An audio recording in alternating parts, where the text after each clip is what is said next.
Assalamualaikum warahmatullahi wabarakatuh. Kembali lagi di podcast Ngobrol Santuy. Sebelumnya, perkenalkan nama aku Syahira. Dan di sini kita kedatangan dua bintang tamu spesial dari organisasi Bola Sabit Merah Remaja.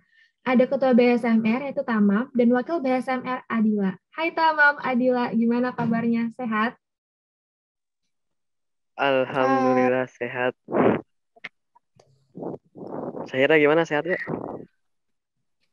Alhamdulillah sehat. Alhamdulillah. Ada kesibukan apa aja nih kalian berdua?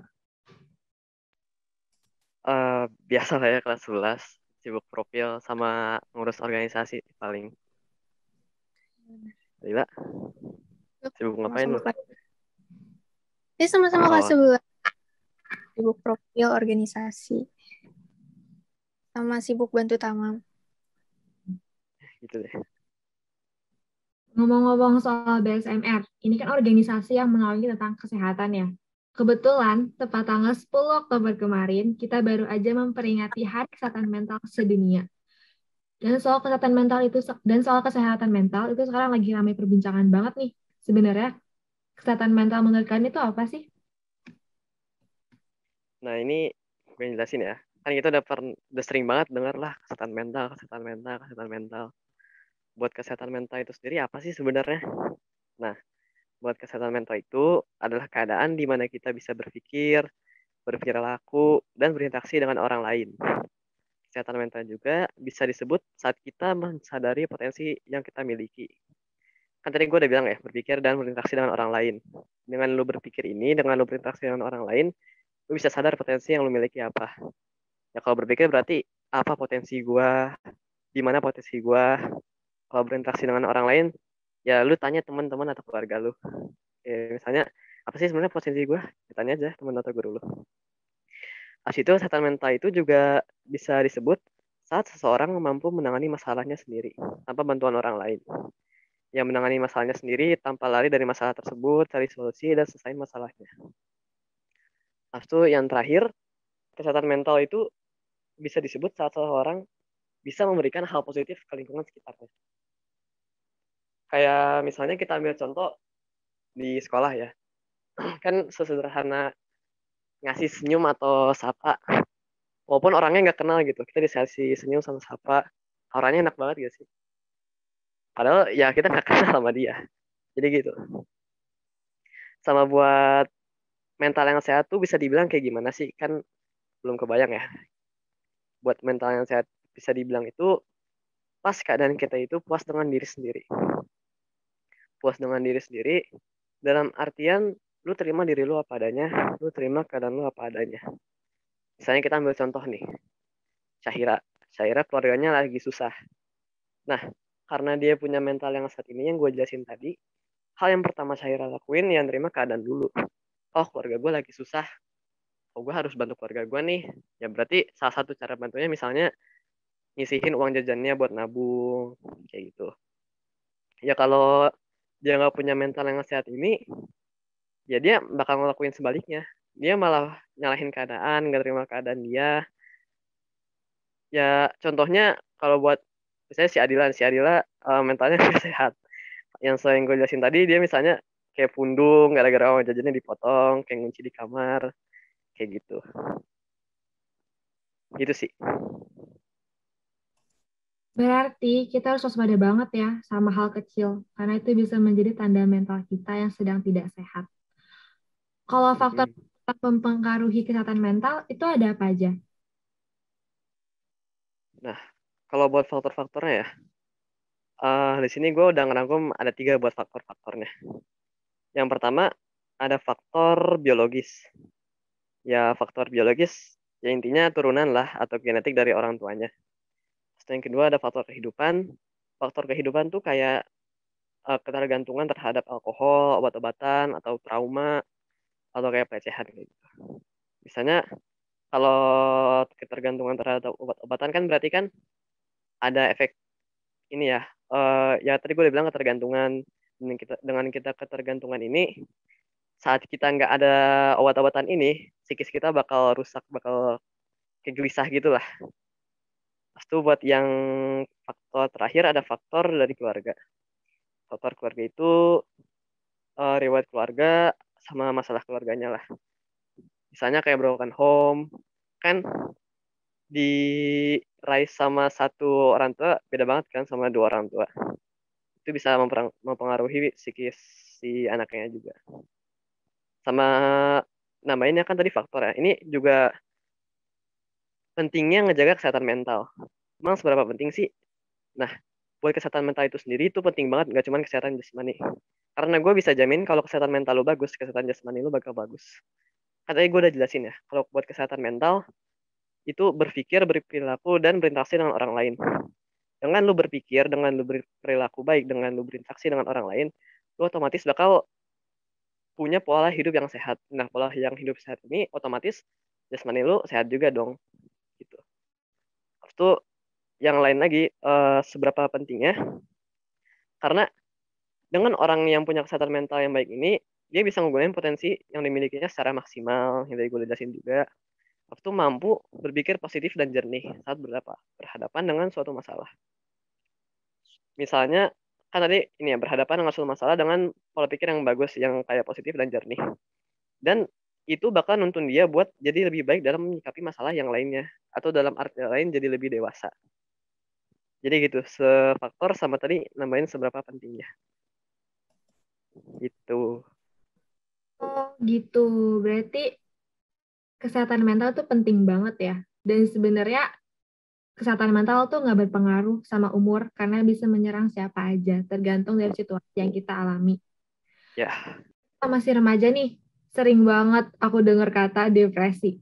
Dan menurut data Riskesdas tahun 2018, itu orang yang memiliki gangguan mental ada 19 juta. Dan 12 juta diantaranya mengidap depresi. Sebenarnya depresi itu apa sih? Dan penyakit mental pada remaja yang umum itu ada apa aja? Oke, jadi gue izin jawab ya. Jadi kita sebagai remaja, jadi kayaknya perlu diketahui. Jadi gangguan mental yang paling umum di kalangan remaja itu yang pertama ada tadi depresi. Depresi itu gangguan suasana hati yang ditandai dengan sedih atau murung yang berkepanjangan. Yang paling parahnya itu bisa sampai punya keinginan untuk bunuh diri. Nah, depresi ini bisa menyerang siapapun, mau anak kecil sampai dewasa itu aja bisa kena. Kita sebagai remaja rentan terhadap depresi juga. Terus karena gue wanita, jadi ada juga depresi yang khusus wanita. Depresi pada wanita ini sering dikaitkan sama perubahan hormonal, termasuk ketika kita menstruasi atau kita sedang hamil atau habis melahirkan atau bahkan menopause. Jadi di setiap fase-fase itu pasti ada perubahan hormonal yang bisa menyebabkan depresi juga. Terus gue pernah dengar di suatu pertemuan, kalau nggak salah di acara yang diselenggarain sama Fakultas Psikologi UGM, jadi dia yang bilang, no health without mental health. Jadi itu tuh bener banget kayak yang tadi Tamam jelasin kalau kalau mental kita sehat itu pasti badan kita atau fisik atau jasmani kita ikutan sehat. Jadi mereka itu mau jasmani, mau rohani, mau psikis, mau fisik, itu tuh sangat berkaitan, berhubungan satu sama lainnya. Terus, untuk tadi depresi, gejala depresi itu ada yang bisa dilihat dari fisik atau secara psikologi atau secara yang kita alami, yang kita rasakan. Untuk psikologinya ada kita bakalan ngerasa cemas atau khawatir yang berlebihan. Dan bahkan sampai ngerasa putus asa atau frustasi. Pokoknya emosinya nggak stabil, tidak stabil secara emosional. Lalu ada ciri-ciri fisik yang seorang yang mengalami depresi, mereka selalu merasa lelah dan gak bertenaga, sering mengalami pusing dan sakit, tapi tanpa penyebab yang jelas. Ada juga penyebab dari depresi itu. Depresi ini kan sebenarnya nggak kenal umur ya. Mau anak kecil, mau orang tua itu bisa aja kena. Tapi depresi ini lebih sering dialami sama orang dewasa yang sebabnya itu berhubungan dengan yang tadi Tamam udah bilang juga faktor genetik atau hormon atau yang dialami sama dianya. Jadi pemicu terjadinya Depresi itu yang pertama ada mengalami peristiwa traumatis, terus yang kedua ada memiliki penyakit kronis atau serius, terus mengonsumsi jenis obat tertentu, dan dia memiliki tekanan batin, misalnya karena masalah keuangan atau masalah rumah tangga. Pokoknya, atau memiliki riwayat gangguan mental lainnya. Terus yang terakhir nih ada, menurut gue yang sering kita alami sebagai remaja gitu. Yang sering stres karena belajar atau yang lainnya. Jadi, salah satu penyebab terjadi depresi adalah memiliki pola pikir yang salah. Misalnya adalah toxic positivity. Jadi, toxic positivity udah pada tahu belum toxic positivity itu apa? Belum. Belum. Oke, jadi toxic positivity itu adalah kondisi ketika seorang menuntut dirinya atau orang di sekitarnya itu untuk selalu berpikir positif dan bersikap positif. Pokoknya dia harus positif gitu. Oh, dia Tapi pingin dalam, perfect gitu ya? iya pokoknya udahlah slow gitu. Oh, Tapi dia tuh ya sebenarnya nggak masalah kalau berpikir positif atau selalu bersikap positif. Tapi yang jadi masalah dari toxic positivity ini, dia tuh juga menolak emosi negatif. Jadi yang ngalamin toxic positivity ini, dia cenderung lebih menyembunyikan perasaan yang sebenarnya sedang dia rasakan. Misalnya kalau lagi sedih, kalau lagi marah, uh, uh, dia bakal ngomong, kamu apa? jangan gitu dong, masa gitu aja nggak bisa. Oh, Uh, kamu lebih beruntung, masih banyak orang yang lebih menderita dari kamu.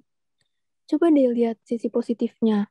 Emang emang ini kan salah kamu juga gitu. Jadi kayak kalau mau sedih sedih dulu, kalau mau marah marah dulu. Tuh, jadi jangan energi emosi negatif itu keluarin, jangan ditahan, jangan ditutupin sama energi yang positif. Sebenarnya bukan berarti nggak boleh positif ya, nggak boleh positif, tapi terlalu positif itu yang sampai ngabain emosi negatif itu nggak boleh juga. Pokoknya apapun yang lebih-lebihan itu nggak baik. Begitu pula dengan sikap dan pikiran yang positif. Nah, terus yang gangguan yang kedua itu ada anxiety atau cemas. Cemas atau anxiety itu adalah satu hal yang normal sebenarnya. Kalau seorang menghadapi atau mendengar berita yang ngebuat dia jadi takut, khawatir gitu. Tapi anxiety atau cemas ini perlu diwaspadai jika munculnya itu tanpa sebab dan sulit dikendalikan. Nah, anxiety atau cemas ini ada beberapa macam. Yang pertama itu ada yang umumnya. Yang umumnya itu dia bakal ngerasa cemas atau khawatir secara berlebihan terhadap berbagai hal.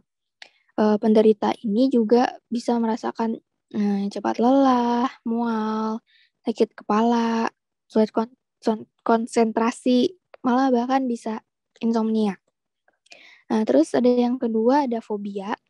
Fobia ini adalah memiliki rasa takut yang berlebihan dan cenderung nggak rasional gitu. Misalnya takut sama benda, takut sama binatang, atau takut sama situasi tertentu yang uh, di kebanyakan orang itu dia nggak ngalamin rasa takut itu gitu. Sana takut sama air, takut sama takut oh iya sama iya iya. pokoknya yang nggak rasional gitu. Nah itu juga masuk ke gangguan kecemasan. Terus yang ketiga ada PTSD atau Post Traumatic Stress Disorder. Ini penderitanya itu pernah mengalami kejadian yang traumatis atau ketika itu tuh berada di suatu situasi yang berbahaya yang bahkan mengancam nyawa. Lalu ada OCD. OCD ini melakukan sesuatu secara berulang untuk meringankan rasa cemasnya. Misalnya penderitanya ini kalau dia ngerasa tangannya kotor, terus dia bakalan cuci tangan selama itu gitu. Nggak logis. Pokoknya dia bakal ngelakuin suatu hal secara berulang-ulang untuk ngeringanin rasa cemasnya itu sendiri. Terus yang ketiga, gangguan yang ketiga yang ada banyak umum di kalangan remaja itu ada eating disorder. Eating disorder atau gangguan pada pola makan atau ya makan gitu. Ada 2, anoreksia dan bulimia nervosa. Kalau anoreksia itu ditandai dengan mengurangi konsumsi makanan dengan sangat ekstrim sehingga mengalami penurunan berat badan. Biasanya itu sama diderita sama yang diet, yang obsesi terhadap badan yang kurus. Gitu. Dia bakal ngurangin konsumsi makanan yang ekstrim sampai berat badannya itu turun ekstrim. Terus ada juga bulimia nervosa, itu dia bakal makan berlebihan, tapi juga dia ngebuang lagi, baik dengan muntah atau menggunakan obat pencahar supaya dia buang air terus gitu. Oh iya, terus udah sih contoh-contoh gangguan mental pada Tunggu, remaja iya itu dia. Tadi yang apa? Yang ini ya, yang muntah itu yang kayak di film bukan sih? yang apa Oh, tuh? kayak yang ngebuang makanan muntah, Ah, kayak iya, tunjuk itu masukin mulut. Ya iya, nggak iya sih? benar. Iya benar. Jadi gue tuh juga Oh pernah iya, lihat iya. di drakor, itu ada satu siswa, dia setiap abis makan, dia selalu ke toilet. Terus kan teman-temannya bingung ngapain dia ke toilet. Terus ternyata terbongkar lah dia selama ini punya badan yang Nyolok. bagus karena jarinya dia masukin ke mulut biar muntah. Iya. Gitu, itu tuh orang yang memiliki gangguan bulimia nervosa atau eating disorder bulimia nervosa gitu. Nah, tapi BTW, kalau kita udah ngerasa nggak enak sama diri kita, udah ngerasa ada gejala-gejala kayak gangguan mental itu kita tetap gak boleh asal diagnosa sendiri gitu. Kita nggak boleh self-diagnosis atau mendiagnosis diri sendiri terhadap suatu gangguan atau penyakit berdasarkan pengetahuan diri sendiri atau informasi yang dia dapetin sendiri. Misalnya karena lagi rame di TikTok gitu tentang bipolar, tentang mental illness gitu. Jangan asal nyimpulin karena malah bisa berpengaruh terhadap mental kamu sendiri yang nyebabin kamu itu bakal ngalamin kekhawatiran yang sebenarnya nggak perlu khawatir gitu karena itu mah munculnya dari pikiran dia sendiri. Dan jangan jadiin mental illness itu sebuah tren karena kita tuh harus sadar ini tuh penyakit gitu. Nggak boleh asal diagnosa, nggak boleh asal ngobatin, nggak boleh asal tanggepin. Pokoknya yang berhak menyatakan atau mendiagnosa itu hanya dokter. Kalau udah ngerasa nggak enak sama badannya, udah ngerasa nggak enak sama perasaannya, sama mentalnya, itu datang ke dokter. Gitu. Biar dapat pengobatan yang sesuai sama keluhannya. Gitu aja sih. Oke, nah kan tadi kita udah dapat banyak banget informasi tentang kesehatan mental. Mulai dari pengertian, pentingnya, faktor, dan gangguan mental yang paling umum pada remaja. Karena lagi pandemi nih, rawan banget mental kita jadi kayak karena banyak banget yang berubah semenjak pandemi. Biar kita bisa menjaga kesehatan mental kita selama pandemi, itu gimana? Nah, buat cara-cara ngejaganya nih, jadi gue udah ngerangkum ada 6 poin di sini. Yang pertama, hargai diri sendiri. Ya misalnya dengan tidak membandingkan diri lu dengan orang lain. Ya karena kan masing-masing punya keunikannya diri sendiri ya, masing-masing main karakter dan ceritanya masing-masing. Jadi ya lu nggak bisa bandingin hal yang berbeda gitu. Ya lu, dia. Yang kedua, ada usahakan untuk selalu melihat hal positif dari suatu masalah. Misalnya kayak contohnya di sekolah tuh remet. Ya lu lihat sisi positifnya lah. Dengan lu remet itu berarti ada yang salah dong di cara belajar lu. Nah, dengan itu lu evaluasi, misalnya kayak kurang disiplin. Ya lu berarti harus lebih disiplin lagi, lebih rajin nyatet lagi. Dan karena itu habis itu muncul solusi, jadi masalah lu selesai. Atau yang ketiga, ada perlakuin diri lu seperti lu memperlakukan orang lain yang lu sayangi. Misalnya di sini kita ambil contoh, lu sayang sama ibu lu lah. Lu sayang sama ibu lu suka ngasih hadiah. Nah, sesuai tadi yang gue jelasin tadi, perlakukan diri lu sebagaimana lu memperlakukan orang lain yang lu sayangi. Ya berarti lu juga yang ngasih hadiah ke diri lu sendiri. Self reward lah. Kayak misalnya lu mencapai suatu target, lu kasih self reward ke diri lu sendiri. misalnya kayak makan atau beli sesuatu yang lu suka. Dan habis itu poin yang keempat, ada temuin cara terbaik olah stres. Ini biasanya hobi ya, berkaitan dengan hobi. Bisa jalan-jalan, atau kalau pandemi kayak gini, ya main game. Itu main game tapi ini ya, dalam catatan, nggak buat diseriusin, bukan buat kompetitif. Jadi ya for fun, benar-benar for fun. Kalau pandemi apa lagi ya, Dil? Kalau lu ngapain, Dil? Kalau lagi pandemi kayak gini, buat ngelola stres? Atau Syahira deh, ngapain? Biasanya nonton film gak sih habis ngerjain tugas? Nah, ya nonton film. Adila palingan dengerin radio gitu deh. Terus tuh yang kelima, ada mensyukuri segala hal yang kita miliki. Ya, biar kita bisa mencintai diri sendiri. Dan yang terakhir, terapin pola hidup yang sehat. Kayak misalnya konsumsi makanan yang sehat. Apalagi lagi pandemi kayak gini kan, nggak boleh jajan sembarangan, jangan makan junk food. Terus tuh istirahat yang cukup, tidurnya jangan malam-malam, jangan begadang. Sama rutin berolahraga. Karena olahraga itu antidepresan yang terbaik. Olahraganya ini mana ya, dalam catatan bukan buat kompetitif, yang benar-benar buat for fun, buat relax. Kayak misalnya berenang, jalan-jalan, jogging. Ya yang inilah, yang benar-benar buat for fun. Yang benar-benar buat ngilangin stres. Itu sih buat cara-cara ngejaganya. Gue boleh nambahin nggak? Boleh? Ya, jadi kalau menurut gue, satu cara itu adalah kalau lagi ada masalah, selesain dulu masalahnya, jangan dipikirin doang, sampai overthinking, sampai stres, tapi ya diratapin doang gitu. Harusnya nggak boleh lari dari masalah, mau seberat apapun masalahnya, kalau kita yakin kita bisa, pasti bisa. Ketua wakil gue tuh. Oke, berarti sesimpel kita melakukan hobi dan memiliki pola hidup sehat aja tuh udah bisa menjaga kesehatan mental kita ya. Kesimpulannya, kita harus waspada hal kecil yang berbeda dari emosional kita biasanya, karena itu bisa pertanda mental kita sedang tidak sehat. Penyakit mental juga bisa dialami oleh umur berapapun, karena itu tergantung situasi yang pernah kita alami dan faktor genetik. Kalau kita udah merasakan gejala gangguan mental, segera konsultasi ke psikolog dan jangan pernah self-diagnosis, karena itu salah banget, takutnya makin memperparah keadaan. Dan penting banget nih menjaga kesehatan, terutama selama pandemi. Gak kerasa nih gitu udah lama ngomongin tentang kesehatan mental dan udah di penghujung acara juga.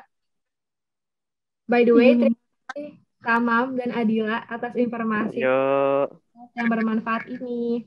makasih juga udah diundang.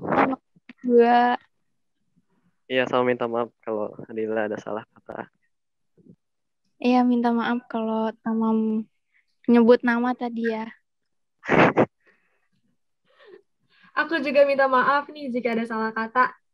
Aku Syahira, pamit undur diri. Sampai bertemu di podcast selanjutnya. Wassalamualaikum warahmatullahi wabarakatuh. Dadah.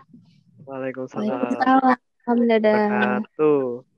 Nanti kapan-kapan undang Tamam lagi ya. Gue nggak usah. Insya Allah. Oke. Kasih Syahira.